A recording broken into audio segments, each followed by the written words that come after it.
students, in this video we'll discuss chapter number 12 transport. बेटा ये जो वर्ड ट्रांसपोर्ट है ये आपके लिए न्यू तो नहीं है, सबको पता है ट्रांसपोर्ट का मतलब क्या होता है।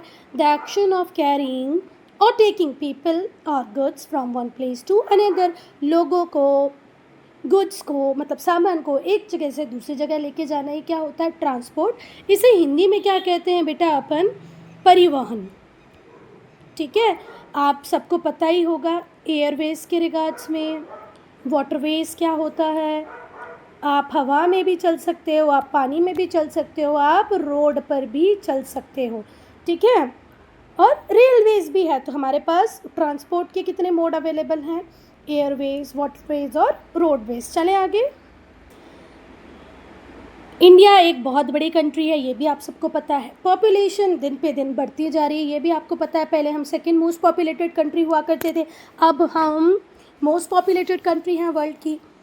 तो बेटा ये जो डेवलपमेंट प्रोसेस है, ठीक है, उसमें हम देख रहे हैं कि ट्रांसपोर्ट का एक इम्पॉर्टेंट रोल है, वाइटल रोल है, क्रूशियल रोल है। हमारी डेवलपमेंट प्रोसेस में ट्रांसपोर्ट का एक इम्पॉर्टेंट रोल होता है, स्पेशली जब हम इंडस्ट्रियलाइजेशन की बात करें, अर्बनाइजेशन की बात करें, ठीक है, एग्रीकल्चर ग्रोथ की जब हम बात करें, तो इस सब की रैपिड ग्रोथ के पीछे कौन ही है, ट्रांसपोर्ट। सपोज़ करो बेटा आपकी फैक्ट्री यहाँ पर है और रॉ मटेरियल यहाँ पर अवेलेबल है, तो इस रॉ मटेरियल को यहाँ से यहाँ लेके जाने में किसकी हेल्प हम लेते हैं, ट्रांसपोर्ट की हेल्प हम लेते हैं। फिर यहाँ से जो फिनिश्ड गुड बन गया, इसको मार्केट तक लेके जाने के लिए भी हमें किसकी ज़रूरत है, ट्रांसपोर्ट की ज़रूरत है। इस फैक्ट्री में काम करने वाले लेबर हो सकता है आसपास से आए हों तो ठीक है, अगर दूर से आए हों तो उन लेबर को लेके आने का काम भी किसका था, ट्रांसपोर्ट का था। तो बेटा इंडस्ट्रियलाइजेशन की बात करें, अर्बनाइजेशन, शहरीकरण की बात करें, एग्रीकल्चर ग्रोथ की बात करें, तो अगर ये सब रैपिड रेट से ग्रो कर पा रहे हैं तो इनके पीछे ट्रांसपोर्ट एक इम्पॉर्टेंट फैक्टर की तरह काम कर रहा है। हमारे इंडिया में डिफरेंट फॉर्म्स ऑफ ट्रांसपोर्ट है, जो पैसेंजर को कैरी करते हैं, गुड्स को कैरी करते हैं वन प्लेस टू अनदर, और इसी को हम क्या बोलते हैं, मीन्स ऑफ ट्रांसपोर्ट। अच्छा, मीन्स ऑफ ट्रांसपोर्ट बहुत इंपॉर्टेंट होते हैं हमारे लिए, क्योंकि आज हम सबको चाहिए है कि हमारा जो ट्रैवल हो, हमारी जो जर्नी हो, वो कंफर्टेबल हो।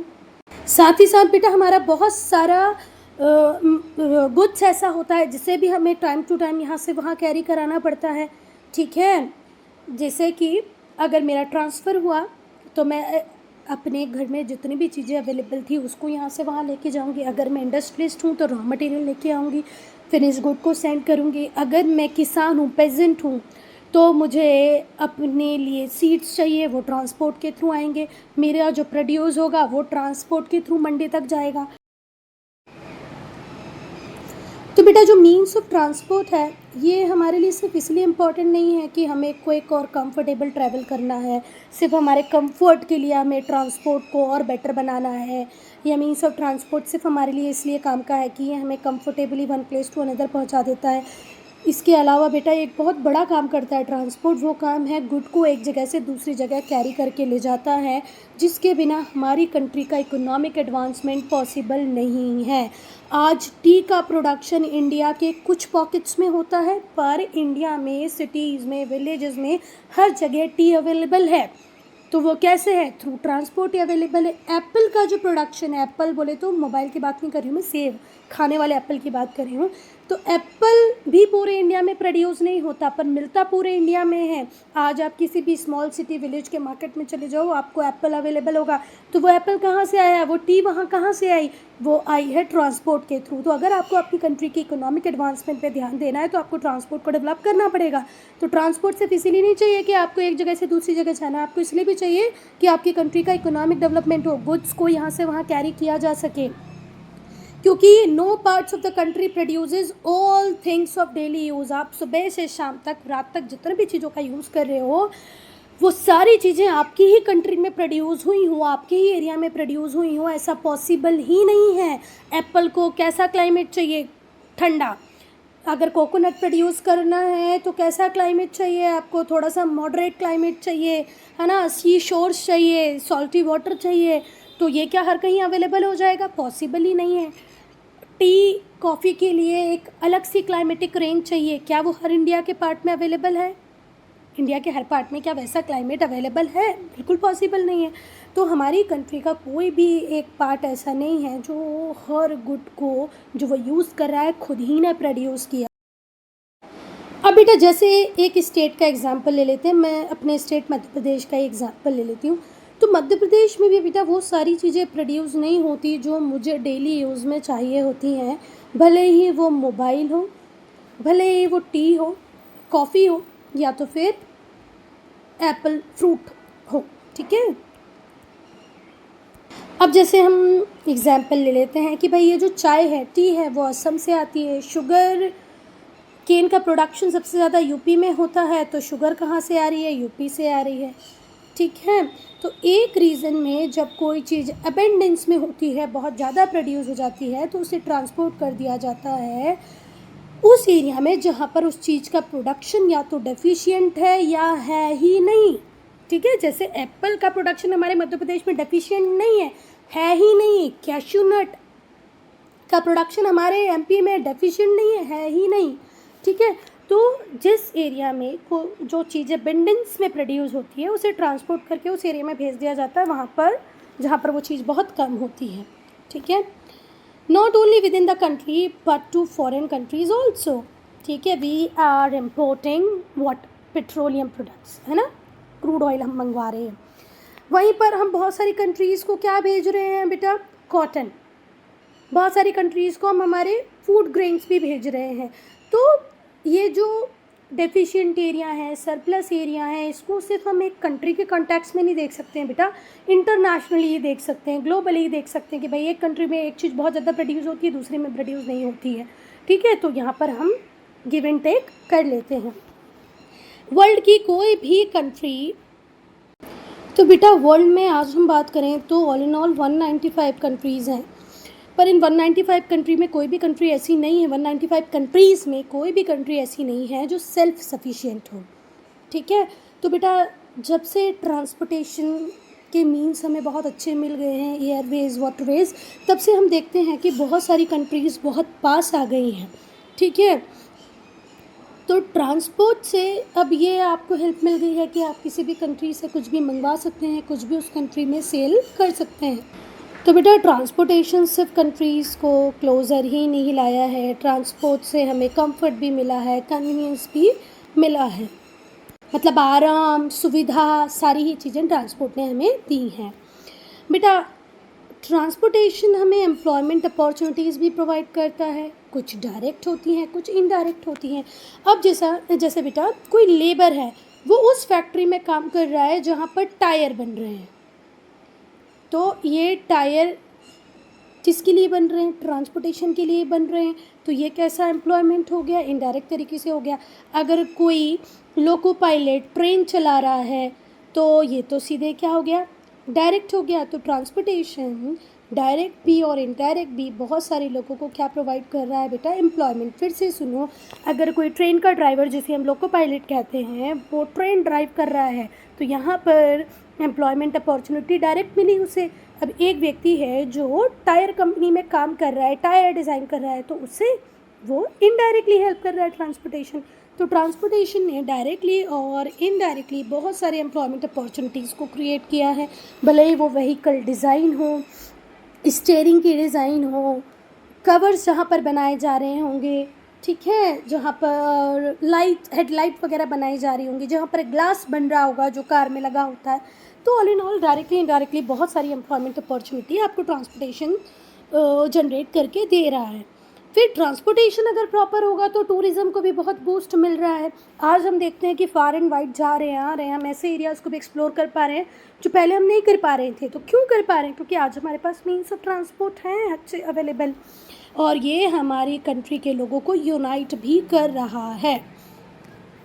फिर जो डिस्टेंस था रिमोट एरियाज़ और सिटीज़ के बीच में, वो भी रिड्यूस हो गया है, जिससे जो विलेजर्स हैं उन्हें अच्छा एजुकेशन मिल पा रहा है, एम्प्लॉयमेंट अपॉर्चुनिटीज़ मिल पा रही हैं सिटीज़ में। बेटा पहले ऐसे होता था, सच में ऐसे होता था कि कुछ एरियाज़ ऐसे थे जहाँ सिर्फ प्राइमरी स्कूल हुआ करता था, कुछ एरियाज़ ऐसे थे जहाँ पर मिडिल स्कूल हुआ करता था, पर एक गांव से दूसरे गांव जाना थोड़ा मुश्किल हुआ करता था, तो बच्चों की पढ़ाई बहुत ज़्यादा अफेक्ट करती थी। पर अब तो ऐसा है कि भाई आप विलेज से कुछ स्कूल्स ऐसे हैं जो नियर बाय एरियाज़ तक अपनी खुद की बसेस भेज देते हैं बच्चों को लाने के लिए, ले जाने के लिए। जिस स्कूल में मैं हूँ, हमारे स्कूल से बहुत सारी बसेस नियर बाय एरिया से बच्चों को लेकर के आती हैं। तो ये पॉसिबल क्यों हो पाया? क्योंकि आज हमारे पास ट्रांसपोर्ट के मीन्स अवेलेबल हैं। तो टूरिज़्म को प्रमोट करता है। सिटीज़ विलेजेस के बीच का डिफरेंस कम हो गया। आज विलेजर्स अच्छे एजुकेशन फैसिलिटीज़ को अवेल कर पा रहे हैं ड्यू टू ट्रांसपोर्ट। अब बेटा कई बार कुछ ऐसी कंडीशंस आती हैं जो हम खुशी से तो नहीं चाहते, फिर भी आ जाती हैं, जैसे वॉर होने लग गया। तो वॉर में भी सोल्जर्स को, इक्विपमेंट को यहाँ से वहाँ मूव कराना होता है, तो ट्रांसपोर्टेशन उसमें भी हेल्प करता है ना। चलो, तो हमारी कंट्री में 4 मोड्स अवेलेबल हैं ट्रांसपोर्ट के। रोडवेज़ है, रेलवेज़ है, वाटरवेज़ है और एयरवेज़ है। और भी हैं, पर अभी हम इन 4 को मेनली पढ़ेंगे। अब बेटा जैसे एक स्टेट का एग्जांपल ले लेते हैं, मैं अपने स्टेट मध्य प्रदेश का एग्जांपल ले लेती हूँ। तो मध्य प्रदेश में भी बेटा वो सारी चीज़ें प्रोड्यूस नहीं होती जो मुझे डेली यूज़ में चाहिए होती हैं। भले ही वो मोबाइल हो, भले ही वो टी हो, कॉफ़ी हो, या तो फिर एप्पल फ्रूट हो, ठीक है। अब जैसे हम एग्जाम्पल ले लेते हैं कि भाई ये जो चाय है, टी है, वो असम से आती है। शुगर केन का प्रोडक्शन सबसे ज़्यादा यूपी में होता है, तो शुगर कहाँ से आ रही है? यूपी से आ रही है, ठीक है। तो एक रीज़न में जब कोई चीज़ अबेंडेंस में होती है, बहुत ज़्यादा प्रोड्यूस हो जाती है, तो उसे ट्रांसपोर्ट कर दिया जाता है उस एरिया में जहाँ पर उस चीज़ का प्रोडक्शन या तो डेफिशिएंट है या है ही नहीं, ठीक है। जैसे एप्पल का प्रोडक्शन हमारे मध्य प्रदेश में डेफिशिएंट नहीं है ही नहीं। कैशू नट का प्रोडक्शन हमारे एमपी में डेफिशिएंट नहीं है ही नहीं, ठीक है। तो जिस एरिया में को जो चीज़ें अबंडेंस में प्रोड्यूस होती है, उसे ट्रांसपोर्ट करके उस एरिया में भेज दिया जाता है, वहाँ पर जहाँ पर वो चीज़ बहुत कम होती है, ठीक है। Not only within the country but to foreign countries also, ठीक है। We are importing what? Petroleum products, है ना, क्रूड ऑयल हम मंगवा रहे हैं। वहीं पर हम बहुत सारी कंट्रीज़ को क्या भेज रहे हैं बेटा? कॉटन। बहुत सारी कंट्रीज़ को हम हमारे फूड ग्रेन्स भी भेज रहे हैं। तो ये जो डेफिशिएंट एरिया है, सरप्लस एरिया है, इसको सिर्फ हम एक कंट्री के कॉन्टेक्स्ट में नहीं देख सकते हैं बेटा, इंटरनेशनली देख सकते हैं, ग्लोबली देख सकते हैं कि भाई एक कंट्री में एक चीज़ बहुत ज़्यादा प्रोड्यूस होती है, दूसरे में प्रोड्यूस नहीं होती है, ठीक है। तो यहाँ पर हम गिव एंड टेक कर लेते हैं। वर्ल्ड की कोई भी कंट्री, तो बेटा वर्ल्ड में आज हम बात करें तो ऑल इन ऑल 195 कंट्रीज़ हैं, पर इन 195 कंट्री में कोई भी कंट्री ऐसी नहीं है, 195 कंट्रीज़ में कोई भी कंट्री ऐसी नहीं है जो सेल्फ सफिशिएंट हो, ठीक है।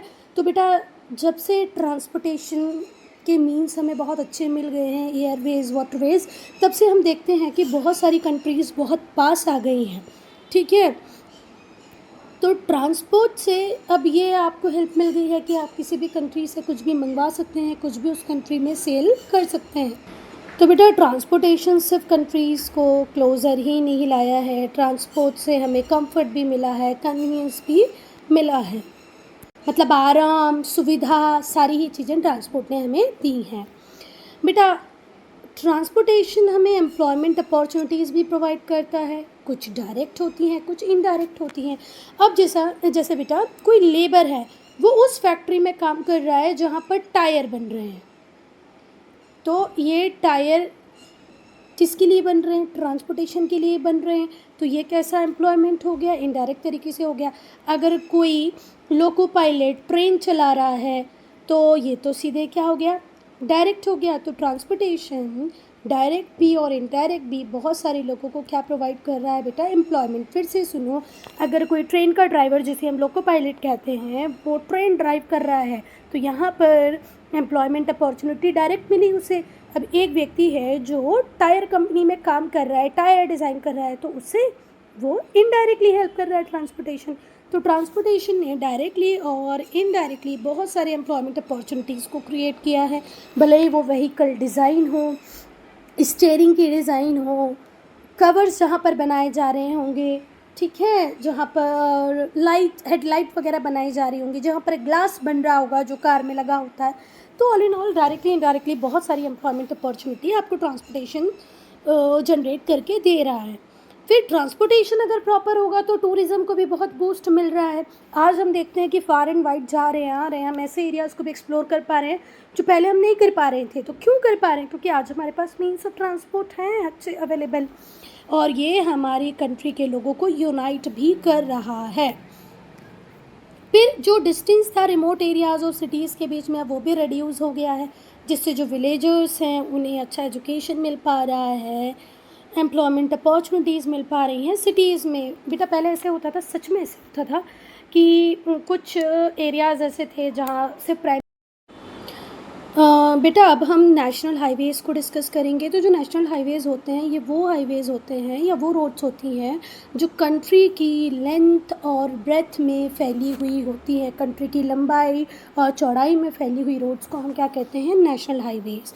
ये मेजर पोर्ट्स को कनेक्ट करती हैं। मेजर पोर्ट समझ में आ रहे हो कि भाई जितने भी हमारी कंट्री के मेजर पोर्ट्स होंगे जिनसे इंटरनेशनल ट्रेड हो रहा होता है उन सिटीज़ को ये कनेक्ट करती हैं, ठीक है। दूसरा, ये जितने भी फॉरेन हाईवेज़ होते हैं उनको कनेक्ट करती हैं। स्टेट्स की जो कैपिटल्स हैं उनको कनेक्ट करती हैं। तो ये वो मेन रोड्स हैं बेटा जो सारे पोर्ट्स को कनेक्ट करती हैं, फॉरेन हाईवेज़ को कनेक्ट करती हैं, स्टेट की कैपिटल्स को कनेक्ट करती हैं। और इनको बनवाना और इनको मेंटेन करना, इनके कंस्ट्रक्शन और मेंटेनेंस की जो जिम्मेदारी होती है, इनके रख रखाव की, इनको बनवाने की जो जिम्मेदारी होती है वो सेंट्रल गवर्नमेंट की होती है, ठीक है। अगर हम दिसंबर 2023 तक के बात करें, मतलब कब तक की बात कर रहे हैं हम? 2023 की बात कर रहे हैं। तो टोटल जो नेशनल हाईवेज़ की लेंथ थी वो थी 1,46,145, 1,46,145, सॉरी 45 है ना, 1,46,145, 1,46,145। और इसके लिए इन्होंने सोर्स किसको लिया है? विकिपीडिया को। बेटा ये कोई नेशनल साइट का सोर्स भी ले सकते थे, है ना, गवर्नमेंट साइट का सोर्स भी ले सकते थे, पर ठीक है, विकिपीडिया के अनुसार 2023 तक टोटल जो लेंथ थी नेशनल हाईवेज़ की वो कितनी थी? 1,46,145, 1,46,145। और कितने हाईवेज़ हैं हमारी कंट्री में? टोटल लेंथ कितनी थी? 1,46,145। और हाईवेज़ कितने हैं हमारी कंट्री में? 57। दोनों चीज़ें अलग अलग है। अगर कोई पूछे टोटल हाईवेज़ कितने हैं तो बताना 57। और टोटल लेंथ कितनी है हाईवेज़ की, सारे हाईवेज़ को मिला के? 1,46,145 किलोमीटर्स। अगर यहाँ मेरे समझाने से कुछ कन्फ्यूजन हुआ हो तो ध्यान रखना बेटा, टोटल हाईवेज़ की लेंथ इतनी है। और अगर कोई पूछेगा कितने हाईवेज़ हैं तो बता देना 57। अब बेटा हम स्टेट हाईवेज़ को पढ़ेंगे। तो हम इस स्टेट हाईवे को हमारे स्टेट मध्य प्रदेश से समझते हैं, ठीक है। तो बेटा जैसे यहाँ पर हमारे कैपिटल है मध्य प्रदेश की जिसका नाम है भोपाल। तो बेटा भोपाल कैपिटल है और इस कैपिटल से जितनी भी मेजर सिटीज़ होंगी उससे कनेक्ट करता है कौन? State highways. जैसे यहाँ पर विदिशा है उससे भी कनेक्ट करेगा, ठीक है। फिर यहाँ पर छिंदवाड़ा है तो उससे भी कनेक्ट करेगा, यहाँ पर खरगोन है तो उससे भी कनेक्ट करेगा। फिर आपके उज्जैन, इंदौर सबसे ही कनेक्ट करता है कौन? State highway. यहाँ पर आपको इंदौर मिल जाएगा, यहीं पर आपको उसके उज्जैन मिल जाएगा। तो इन सब से कनेक्ट करने का काम कौन करता है? State highways. तो स्टेट हाईवेज़ का काम क्या है? किसी भी स्टेट की कैपिटल को उसकी मेजर सिटीज़, मेजर टाउन्स के साथ कनेक्ट करना। साथ ही साथ किसके साथ भी कनेक्ट करना है? जितने भी कमर्शियल हब्स होंगे उनके साथ भी कनेक्ट करता है ये। पर मेजर काम क्या है इसका?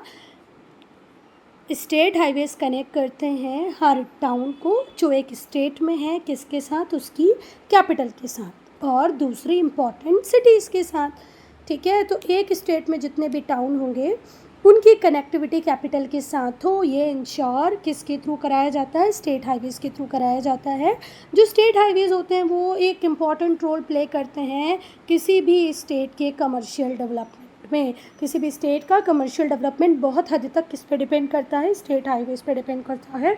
और इनको मेंटेन करने का काम ऑब्वियस सी बात है किसका होगा? स्टेट गवर्नमेंट का। तो हमारे मध्य प्रदेश में हमारी जो स्टेट गवर्नमेंट होगी वो किसका ध्यान रखेगी? स्टेट हाईवेज़ का। ऐसे यूपी में यूपी की गवर्नमेंट ध्यान रखेगी अपने स्टेट हाईवेज़ का। अब हम डिस्ट्रिक्ट की बात करते हैं, ठीक है। तो जो डिस्ट्रिक्ट रोड्स होती हैं वो कनेक्ट करती हैं टाउन्स को लार्जर विलेजेस को। तो जो डिस्ट्रिक्ट रोड होती हैं वो कनेक्ट करती है टाउन को और लार्जर विलेजेस को, ठीक है। Towns and larger villages are connected to district roads. जो डेवलपमेंट और जो मेंटेनेंस होता है इन रोड का वो किसकी रिस्पॉन्सिबिलिटी होता है, जिला परिषद की रिस्पॉन्सिबिलिटी होता है और PWDs की रिस्पॉन्सिबिलिटी होता है। तो बेटा क्या काम है डिस्ट्रिक्ट रोड का, ये टाउन को लार्जर विलेजेस को कनेक्ट करती हैं। इनका डेवलपमेंट और मेंटेनेंस किसकी रिस्पॉन्सिबिलिटी होता है, जिला परिषद की रिस्पॉन्सिबिलिटी होता है और रिस्पेक्टिव PWDs की रिस्पॉन्सिबिलिटी होता है। अभी PWDs क्या होती है बेटा, इसका फुल फॉर्म होता है पब्लिक वर्क डिपार्टमेंट। ये गवर्नमेंट की एजेंसी होती है जो रिस्पॉन्सिबल होती है construction, maintenance and repair of public infrastructure. जितना भी पब्लिक इंफ्रास्ट्रक्चर होता है, भले ही वो इरिगेशन फैसिलिटीज़ हो, रोड्स हो, इन सब को रिपेयर करना, मेंटेन करना, इनका कंस्ट्रक्शन करना किसका काम है, public work department. Public work department क्या है, गवर्नमेंट एजेंसी है जो किसके लिए रिस्पॉन्सिबल होती है, कंस्ट्रक्शन, मेंटेनेंस एंड रिपेयर किसका, पब्लिक इंफ्रास्ट्रक्चर। पब्लिक इंफ्रास्ट्रक्चर में रोड भी आ जाएगा और इरीगेशन फैसिलिटीज़ भी आ जाएंगी। बेटा अब हम विलेज रोड्स की बात करेंगे। तो ये कनेक्ट करती हैं विलेजेस को एक दूसरे से, एक गांव दूसरे गांव से जुड़ा होता है विलेज रोड से। ये मोस्टली अनसरफेस्ड हैं, आज भी बहुत ज़्यादा पक्की रोड आपको इंटीरियर विलेज एरिया में देखने को नहीं मिलेंगी, पर हाँ मैक्सिमम तो काम हमारी गवर्नमेंट ने कर दिया है। आज हम हमारे मतलब जहाँ मेरी नानी का घर है, जहाँ मेरी दादी का घर है, अगर वहाँ तक हम देखें तो वहाँ तो पक्की रोड बनी हुई है, पर यहाँ पर लिखा है कि मोस्टली अनसरफेस्ड है, तो आपको भी इसी के साथ जाना पड़ेगा। नैरो होती हैं, ठीक है, और ये बहुत ज़्यादा सूटेबल नहीं होती हैं बेटा रेनी सीज़न में ट्रांसपोर्ट के लिए, क्योंकि बुक के अकॉर्डिंग ये कच्ची हैं तो रोड्स पे इनमें मिट्टी वगैरह आ जाती होगी, कीचड़ हो जाती होगी, है ना, पानी भर जाता होगा, तो ये रेनी सीज़न में नहीं है। पर ये अप टू सम एक्सटेंट ऐसी रोड अब आपको देखने को नहीं मिलेंगी, क्योंकि मैक्सिमम एरियाज़ में हमारे नियर बाय, भाई मध्य प्रदेश में तो रोड्स के ऊपर बहुत काम हुआ है, तो हमारे मध्य प्रदेश में तो अब हमें कच्ची रोड रेयरली देखने को मिलती है। अब बेटा हम एक्सप्रेस हाईवेज़ की बात करेंगे। तो एक्सप्रेस हाईवेज़ बिल्ड किए गए हैं कि हम ट्रैफिक को बहुत फास्टर रेट पे मूव करा सकें विद इन अ कंट्री। अपनी कंट्री में ट्रैफिक को फास्टर रेट से मूव कराने के लिए हमने बिल्ड किया है एक्सप्रेस वेज़ को। बहुत सारे एक्सप्रेस वेज़ हैं हमारी कंट्री में, है ना। तो अब हम देखेंगे कौन कौन से एक्सप्रेस वेज़ हैं। There are such highways, expressways are western express highway in Mumbai, eastern express highway in Mumbai. तो मुंबई में ईस्टर्न एक्सप्रेस हाईवे भी है, वेस्टर्न एक्सप्रेस हाईवे भी है। Highway between Kolkata and Dumdum airport, highway between Sukinda mines to Paradip port, Sukinda mines से Paradip port तक भी highway है। कोलकाता से दमदम एयरपोर्ट तक हाईवे है। दुर्गापुर से कोलकाता तक एक्सप्रेस हाईवे है। अहमदाबाद वडोदरा एक्सप्रेस वे है। अम्बाला चंडीगढ़ एक्सप्रेस वे है और दिल्ली गुरुग्राम एक्सप्रेस वे है। तो इनका नाम आप याद रख लेना मेन से, ठीक है। तो पहले 200 ईजी हैं, eastern western express highway in Mumbai, दूसरा है कोलकाता से दमदम, फिर है Sukinda mines to Paradip port, Durgapur to Kolkata, Ahmedabad Vadodara, Ambala Chandigarh, Delhi Gurugram. Delhi Noida expressway तो आपने इतना सुना होगा कि इसको तो याद करने की ज़रूरत नहीं है, आपको पहले ही याद होगा, दिल्ली नोएडा एक्सप्रेस वे। फिर Hyderabad elevated expressway, Hyderabad elevated expressway, Delhi Noida expressway, याद रखना है ना बेटा इनको, थोड़ा इस नाम तो आपको याद होने चाहिए, कई बार एग्जाम्पल कोट करने के लिए हेल्प करेंगे आपको। तो और बेटा ये जो ट्रैफिक एक्सपांशन हो रहा है ना, इसको मीट करने के लिए हमारे रोड नेटवर्क्स को ज़रूरत है कि उन्हें इम्प्रूव किया जाए। हमारे रोड नेटवर्क को और ज़्यादा इम्प्रूव किया जाना चाहिए इस ट्रैफिक एक्सपांशन को क्या करने के लिए, टैकल करने के लिए, मीट करने के लिए। अब यहाँ पर ये जो वर्ड ट्रैफिक एक्सपांशन है इसको ज़रा ध्यान से सुनना। ट्रैफिक एक्सपांशन का मतलब है the increase in the number of vehicle using a road network often due to the addition of new road capacity और इम्प्रूवमेंट, ठीक है। अब आपकी पॉपुलेशन इतनी ज़्यादा बढ़ गई है कि व्हीकल का नंबर बढ़ गया है, तो ऑब्वियस सी बात है हमें रोड्स में थोड़ी इम्प्रूवमेंट की रिक्वायरमेंट है। तो बेटा ट्रैफिक एक्सपांशन से आप ये समझ लो कि नंबर ऑफ़ व्हीकल्स बढ़ रहे हैं, ठीक है। दूसरा जो नेशनल हाईवेज़ हैं उन्हें भी वाइडन करने की ज़रूरत है, थोड़ा सा और चौड़ा करने की ज़रूरत है, सिंगल लेन से डबल लेन में कन्वर्जन की ज़रूरत है। बहुत सारे हाईवेज़ हमारे सिंगल लेन हैं, उन्हें डबल लेन किया जाना चाहिए। जो तो बेटा एक काम और हमारी सरकार को करना चाहिए कि सर्टेन एरियाज़ के जो हाईवेज़ हैं, जो नेशनल हाईवेज़ हैं, उन्हें कन्वर्ट कर देना चाहिए एक्सप्रेस हाईवेज़ में, जिससे ट्रैफिक थोड़ा फास्ट मूव कर पाए। जो पार्लियामेंट है उसने अप्रूव किया है नेशनल हाईवे बिल 1995, जहाँ पर हम एनकरेज करते हैं प्राइवेट इन्वेस्टमेंट को in the building and maintenance of national highways. तो पार्लियामेंट ने अप्रूव किया है नेशनल हाईवे बिल को कब 1995 में, जिसके थ्रू हमने प्राइवेट सेक्टर को भी कहा है कि भाई आप रोड बनाना, उसकी मेंटेनेंस की जिम्मेदारी लो। तो बेटा अब हम गोल्डन क्वाड्रिलेटरल को पढ़ेंगे। बेटा जब तक सीबीएसई में ये टॉपिक था, है ना, अब तो इस चैप्टर से जिसमें ये टॉपिक हुआ करता था उससे सिर्फ मैप वर्क आता है, पर पहले जब तक सीबीएसई में ये टॉपिक हुआ करता था ना बेटा, तो ये क्वेश्चन ज़रूर एग्जामिनेशन बोर्ड्स में पूछा जाता था। तो मुझे लगता है कि आईसीएसई के एग्जामिनेशन पॉइंट ऑफ व्यू से भी ये टॉपिक इम्पॉर्टेंट है, ठीक है। तो गोल्डन क्वाड्रिलेटरल क्या है? लार्जेस्ट एक्सप्रेस हाईवे है। तो अगर आपसे पूछा जाए लार्जेस्ट एक्सप्रेस हाईवे कौन सा है तो क्या बताएंगे? Golden quadrilateral. ये प्रोजेक्ट लॉन्च करने वाले हैं हमारे फॉर्मर प्राइम मिनिस्टर थे अटल बिहारी वाजपेयी। ये जो प्रोजेक्ट है अटल बिहारी वाजपेयी ने लॉन्च किया था। It is the first phase of national highways development project, NHDP का ये पहला प्रोजेक्ट था, जिसमें हमने शेड्यूल किया था कि हम 5846 किलोमीटर के 4 6 लेन एक्सप्रेस हाईवेज़ बनाएंगे, ठीक है। 4 6 लेन एक्सप्रेस हाईवेज़ बनाएंगे जो कनेक्ट करेगा दिल्ली, मुंबई, कोलकाता और चेन्नई को। 6 लेन एक्सप्रेस हाईवेज़ होंगे। कितने बनेंगे? ये 4 बनेंगे। और टोटल लेंथ कितनी होगी? 5846 किलोमीटर्स। अब बेटा ये जो गोल्डन क्वाड्रिलेटरल था, इस प्रोजेक्ट को मैनेज कौन करता था? National highway authority of India, NHAI, national highways authority of India, under the ministry of road transport and highways. Ministry of road transport and highways जो थी वो मैनेज करती है construction maintenance of golden quadrilateral. बेटा अब पूरा ध्यान लगा के सुनना, बहुत ध्यान से सुनना।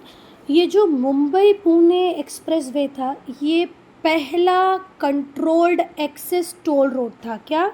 The first controlled access toll road. अब इसका मीनिंग क्या होता है the first controlled access toll road का? तो it means a road that restricts entry and exit points like freeway और एक्सप्रेस वे। यहाँ पर फ्री एंट्री एग्जिट पॉइंट नहीं थे और ये टोल को भी चार्ज करता था, ठीक है। मतलब इस रोड का यूज़ करने के लिए आपको सर्टेन अमाउंट देना पड़ता था in the form of toll, ठीक है। अब थोड़ा समझने की ज़रूरत है बेटा, इसीलिए थोड़ा सा मैं इसको डीप में जाके समझा रही हूँ। कंट्रोल्ड एक्सेस का मतलब क्या होता है? The road is design to minimize interruptions to traffic flow. Interruption बहुत कम होंगे पूरी रोड पर, with no at grade intersections, है ना, ट्रैफिक लाइट वगैरह नहीं होगी, और लिमिटेड एक्सेस पॉइंट होंगे व्हीकल्स के लिए टू एंटर और एग्जिट।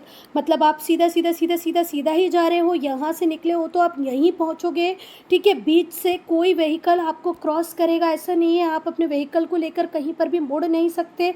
तो ये क्यों किया है हमने? जिससे कि ट्रैफिक एक तो स्मूथली फ्लो करे, फास्टर रेट पे फ्लो करे। फिर से सुनना, कंट्रोल्ड एक्सेस का मतलब क्या है? The road is design to minimize interruptions. Interruptions नहीं होंगे ट्रैफिक फ्लो में, कोई ट्रैफिक लाइट्स वगैरह नहीं होगी, लिमिटेड एंट्री पॉइंट है, लिमिटेड एग्जिट पॉइंट है, हर कहीं से कोई भी गाड़ी ला नहीं सकता, हर कहीं से कोई गाड़ी निकाल नहीं सकता। तो समझ में आ गई बात?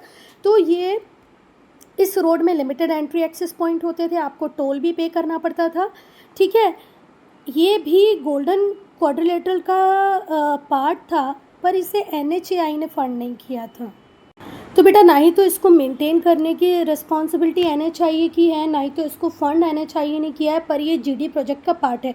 तो जो मुंबई पुणे एक्सप्रेस वे, ये पहला कंट्रोल्ड एक्सेस टोल रोड है जो इंडिया में बिल्ट हुआ as a part of GD project, पर इसको फंडिंग किसने नहीं की? NHAI ने नहीं की। इसके मेंटेनेंस की जिम्मेदारी NHAI की नहीं है, तो फिर किसकी है?